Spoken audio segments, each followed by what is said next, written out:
नमस्कार, मी मिताली वाईकर तुमचा सगळ्यांचा स्वागत करता मालवणी गजालन मध्ये।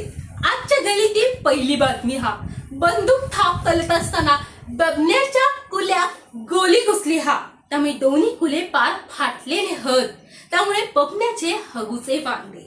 या घडीची दुसरी बातमी हा गोद्याची सासू ही कालपासून बेपत्ता असा, त्यामुळे गोद्याला अश्रू अनावर झालेले हत आणि गोद्याच्या सासल्या हलक वायूचं धटको इलेलो हा।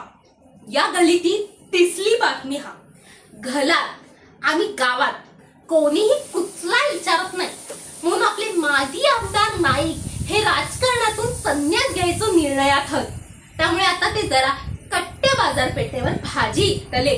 या घडीची चौथी बातमी हा आपल्या टेंब्यांच्या बेबी या भूताने झपाटलेला हा। कालच लापत्याला लिंबू फिरवलेले लिंबू त्यांनी स्वतःच पिळले, त्यामुळे जोपर्यंत लिंबू पुन्हा फिरवत नाही त्यामुळे घरात भूत तशीच राहतली। या घडीची पाचवी बातमी हा विकी कौशल्य आणि कतरीना कैफ त्या लगीन कोल्यात आपले आवडते अभिनेते सलमान खान हे कन्यादान करतले। तर मंडळींनो, आजच्या घडीची शेवटची बातमी असा आपल्या राज्यात आले यार